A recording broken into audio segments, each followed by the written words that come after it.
आज के दौर में इंफॉर्मेशन की कोई कमी नहीं है, लेकिन सोचने वाले लोग जो सच में क्लियरली, लॉजिकली और फेयरली सोच सकें, वो बहुत रेयर हैं। ये किताब critical thinking tools for taking charge of your learning and your life तुम्हें सिखाती है थिंकिंग की वो टेक्निक जो किसी भी सब्जेक्ट, किसी भी प्रॉब्लम और किसी भी लाइफ सिचुएशन में काम आती है। क्या तुमने कभी खुद से पूछा है, जो मैं मानता हूं क्या वो सच है या बस किसी और की बिलीफ? जो मैं सुनता हूं क्या वो बायस है या ट्रूथ? क्या मैं ट्रूली सोच रहा हूं या बस रिएक्ट कर रहा हूं? इस किताब का हर चैप्टर तुम्हारी थिंकिंग की लेयर्स को खोलता है।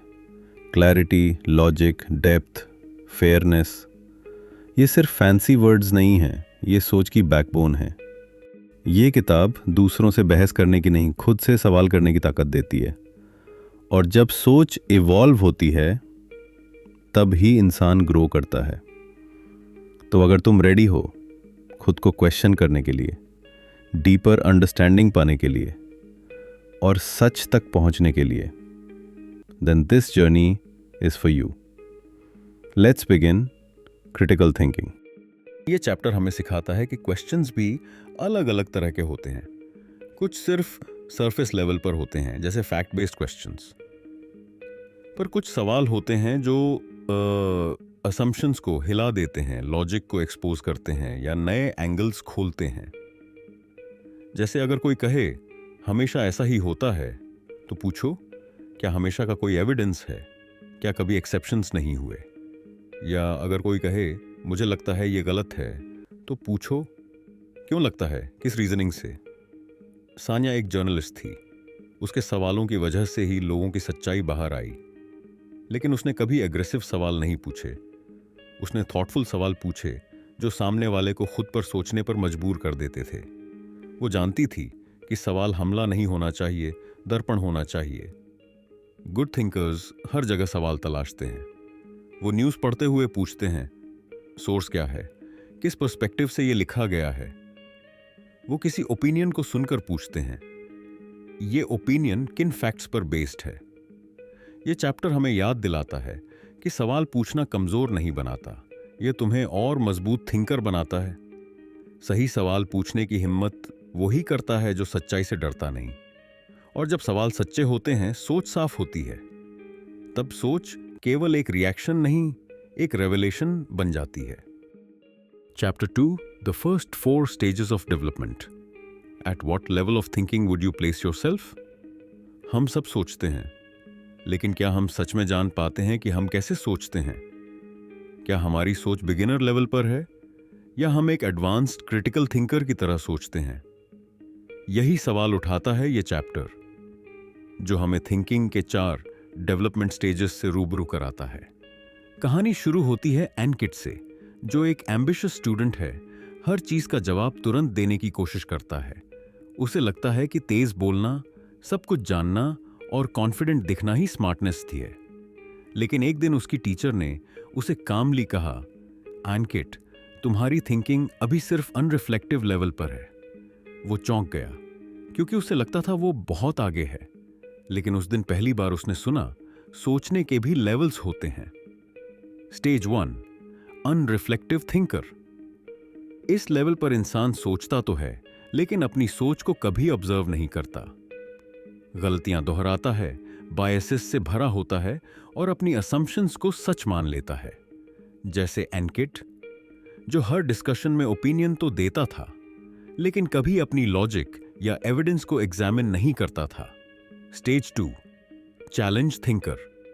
ये वो मोड है जब इंसान महसूस करता है कि उसकी सोच में फ्लॉज हैं।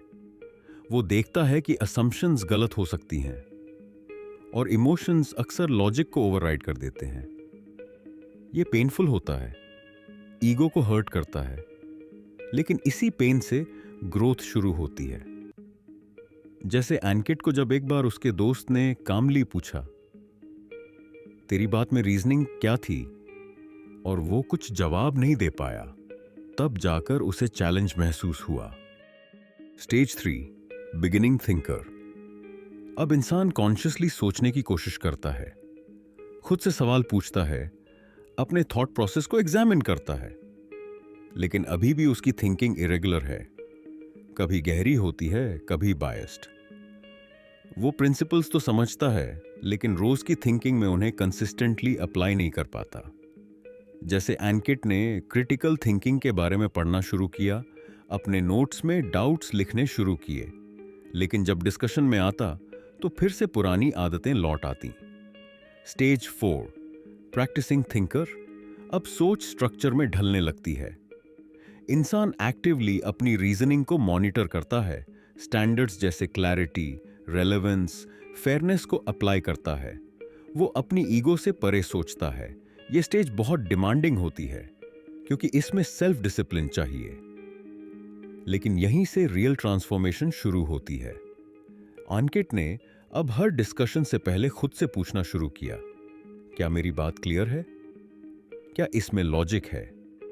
क्या मैं अपोजिंग व्यू पॉइंट को फेयरली देख रहा हूं? वो अब जवाब देने से पहले पॉज करता है। ये पॉज उसकी मैच्योरिटी की पहचान बन जाती है। यह चैप्टर सिर्फ लेवल्स का मैप नहीं देता, ये एक मिरर है। इसमें हर रीडर खुद को देख सकता है और सोच सकता है, मैं किस स्टेज पर हूं और अगली स्टेज पर जाने के लिए मुझे क्या बदलना होगा। क्योंकि ग्रोथ सिर्फ नॉलेज से नहीं होती, वो होती है थिंकिंग के डिसिप्लिन से। और जब तुम ये जर्नी शुरू करते हो, फ्रॉम अनरिफ्लेक्टिव टू प्रैक्टिसिंग थिंकर, तभी तुम अपने माइंड को एक रियल इंटेलेक्चुअल टूल में बदलते हो। और यही है इस चैप्टर का असली मकसद, तुम्हें तुम्हारी खुद की थिंकिंग से मिलवाना। Chapter 3, self understanding in a complex world. इस दुनिया में जीना आसान नहीं। हर तरफ इंफॉर्मेशन है, ओपिनियंस हैं, कॉन्फ्लिक्ट्स हैं, और इन सब के बीच खुद को समझना सबसे बड़ी चुनौती है। यही थीम है इस चैप्टर की, self understanding in a complex world.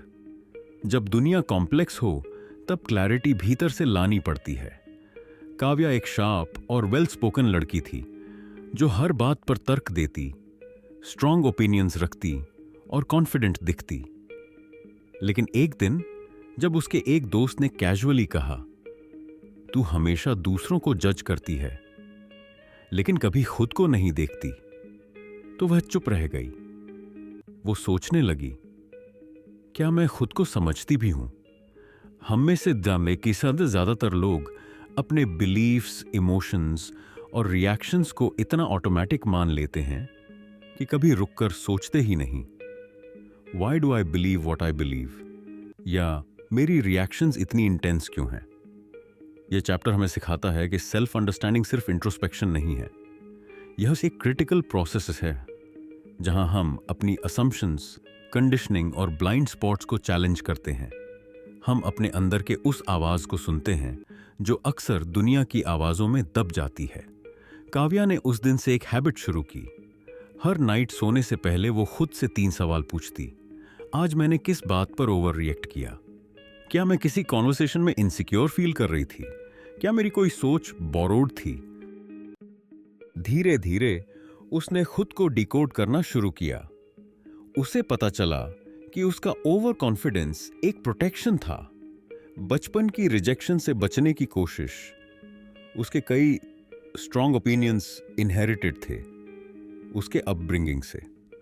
यह चैप्टर बताता है कि सेल्फ डिसेप्शन सबसे सटल और सबसे डेंजरस ट्रैप होता है। हम खुद को हीरो मानते हैं, लेकिन हमारी रीजनिंग फ्लॉड हो सकती है, हमारी मोटिवेशन सेल्फिश हो सकती है और हमारी फेयरनेस बायस्ड हो सकती है। क्रिटिकल थिंकर बनने का पहला स्टेप है खुद से सच्चाई कहना। रघाव एक सोशल एक्टिविस्ट था।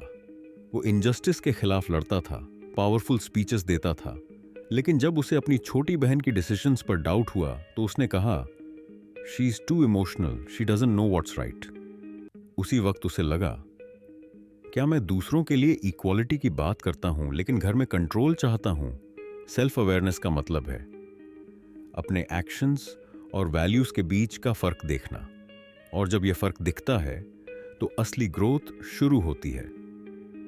इस कॉम्प्लेक्स दुनिया में जहां हर इंसान एक मास्क पहनकर चलता है, यह चैप्टर हमें अपने असली चेहरे से मिलाता है।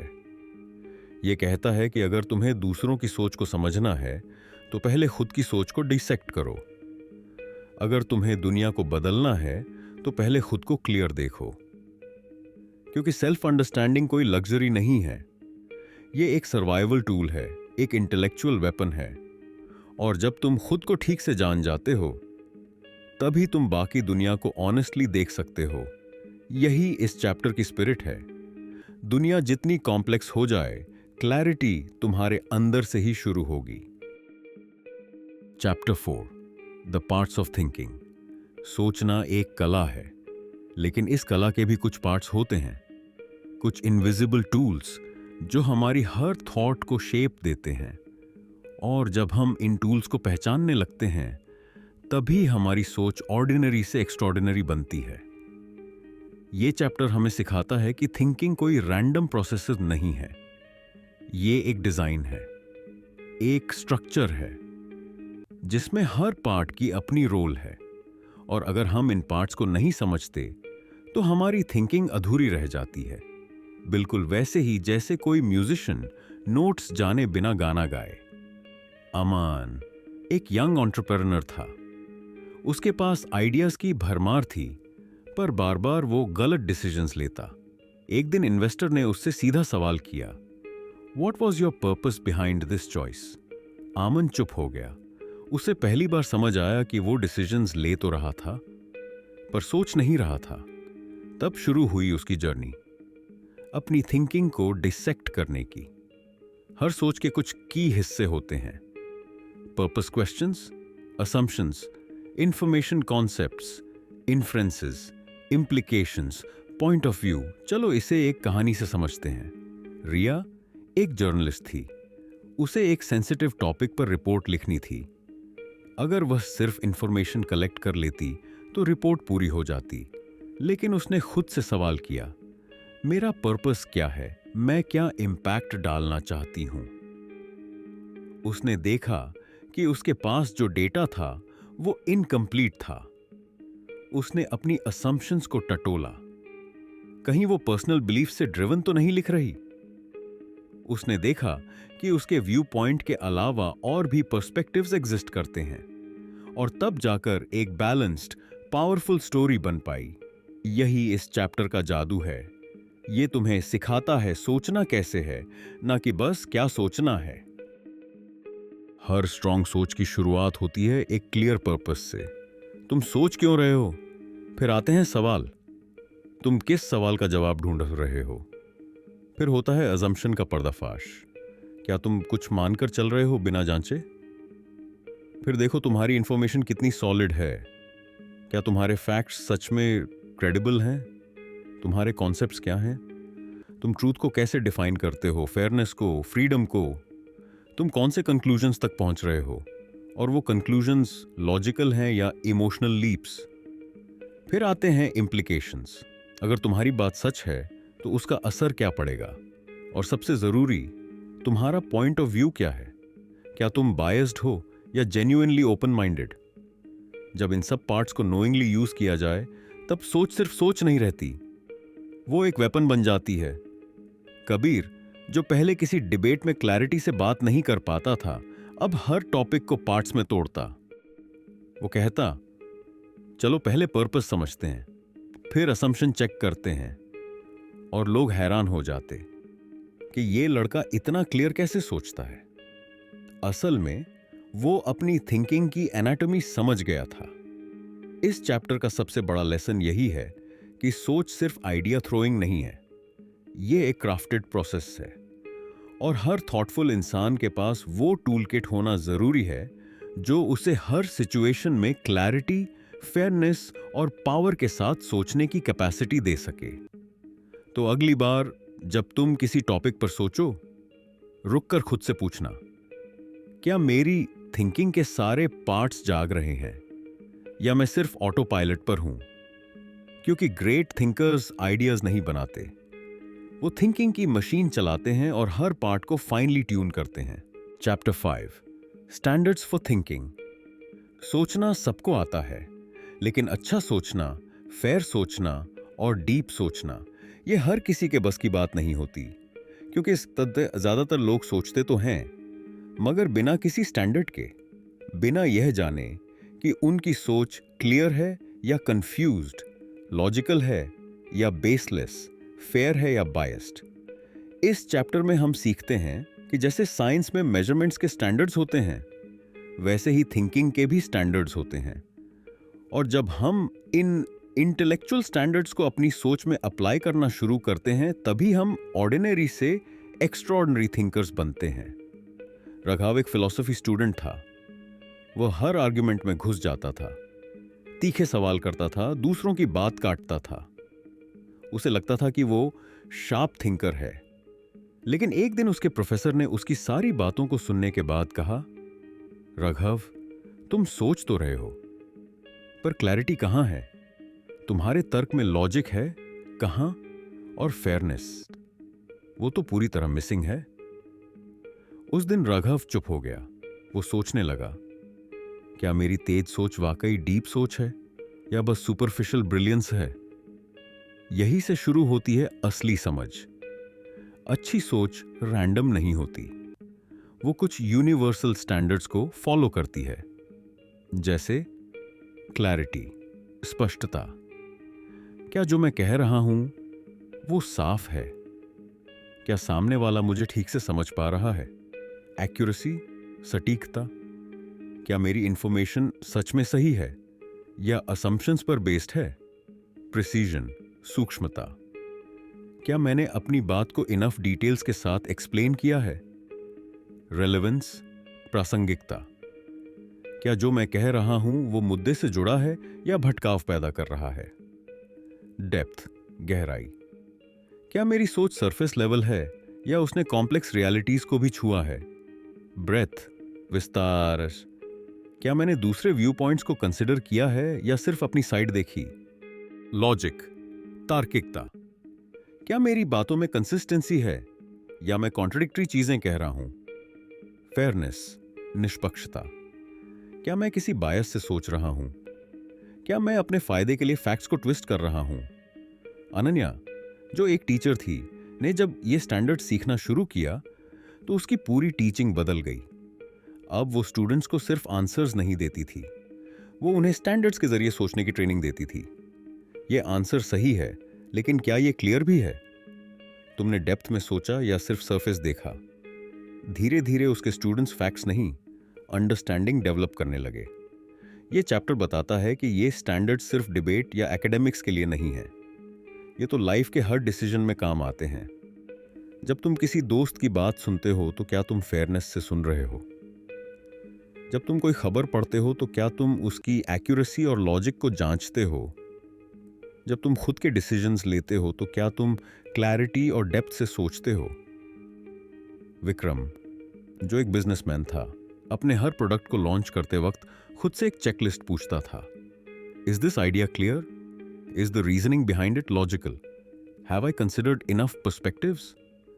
यही कारण था कि उसके डिसीजंस ज्यादातर सफल होते थे, क्योंकि उसने समझ लिया था thinking without standards is like building without a foundation. वो कभी टिकता नहीं।